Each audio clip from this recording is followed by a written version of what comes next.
Hi, this is Stephanie Shelton, and I'm presenting on the 7th Regiment of the Rhode Island Volunteers.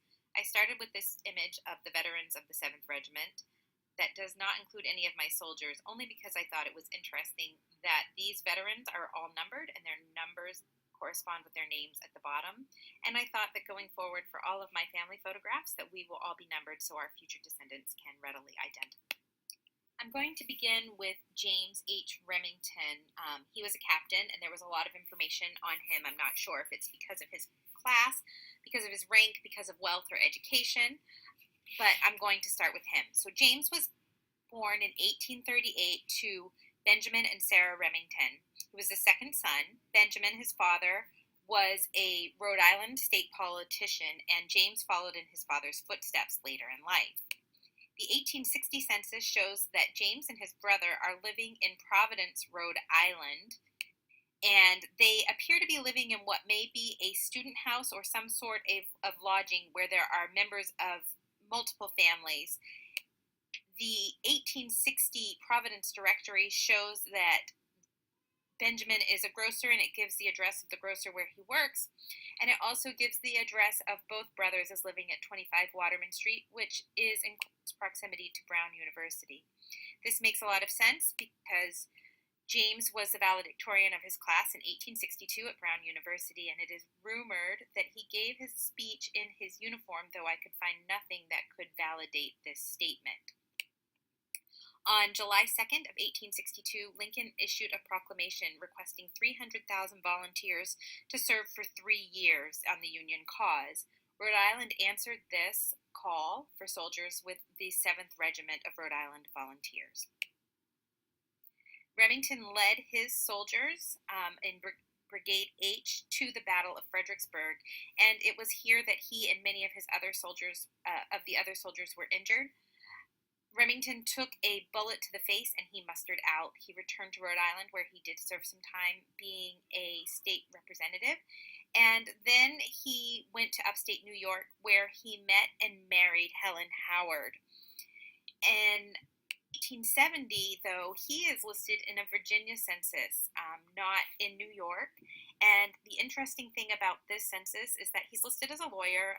He was studying law in Virginia, and it appears that he's staying at a hotel or living at a hotel. The hotel keeper is William Wilson, and what is so fascinating about that is there is a William Wilson who is listed on the roster for the 7th Regiment of the Rhode Island Volunteers.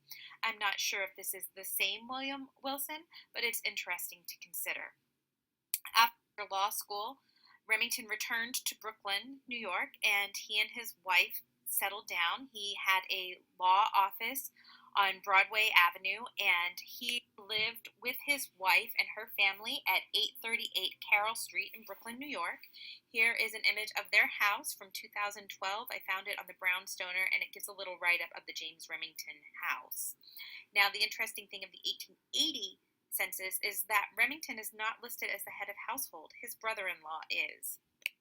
Remington passed away on February 9th of 1899, and he's buried at the famous Greenwood Cemetery in Brooklyn, New York. He, however, does not have his own gravestone. He is buried at the Howard family plot, and there is an article from 2012 that can be linked to from this slide that laments the fact that he does not have his own gravestone, considering what a great man he was of the Civil War, and also Rhode Island and history, and a great man of New York law. For my enlisted men, there was much less information available, but it didn't seem any less interesting, because there were some fascinating facts about all of the soldiers.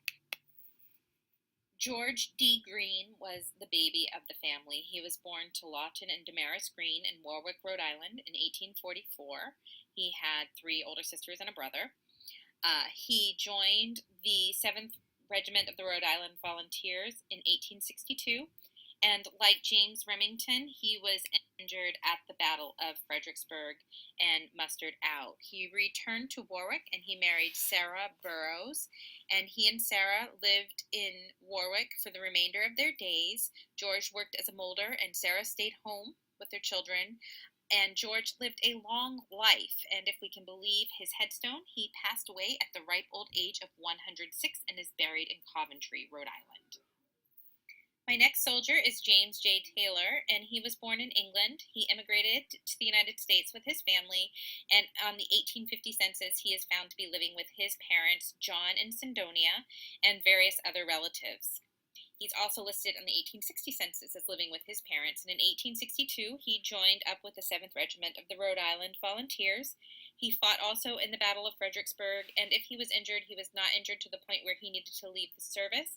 He actually mustered out in 1865 after being injured near Petersburg. He worked as a laborer, and he was married to Nancy, who worked in the mills. His mother kept house and watched their children. His mother lived with them for the remainder of her days, and in 1900, I found that James and his wife, Nancy, were living in Connecticut, which is just over the border.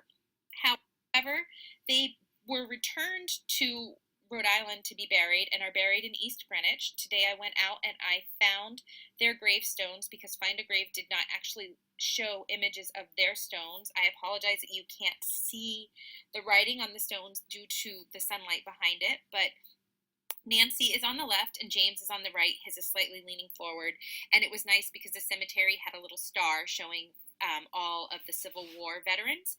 So it was easy. Here's two other images of their gravestones.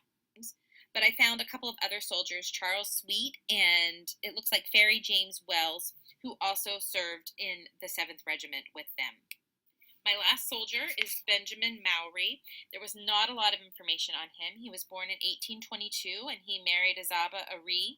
He worked as a laborer and he may have traveled. It was difficult to find him on the census. I'm not sure if his name would have been misspelled on the census because Mowry is a popular name around here, and he's actually buried in the Mowry cemetery lot. But I could not find any injury reports for Benjamin, and the only thing that I found was on I found him serving on the surviving soldiers, and I found his surviving next of kin were Henry Mowry and Sally Mowry, but I did not find any other documentation for him. Today I also went out and went to Benjamin's grave site and found his gravestone, and it is shown here. He's buried at the back corner of the cemetery, and unfortunately his gravestone is laying down on the ground, but I was able to get an image of it. I hope you've enjoyed learning about the 7th Regiment. I'm sorry that I went over in my time. I really did try to edit, but there was so much to talk about, and I feel that I left so much out, and I did not really do a great justice to any of these soldiers. So I hope that you find them interesting and do a little bit of research on your own. Thanks.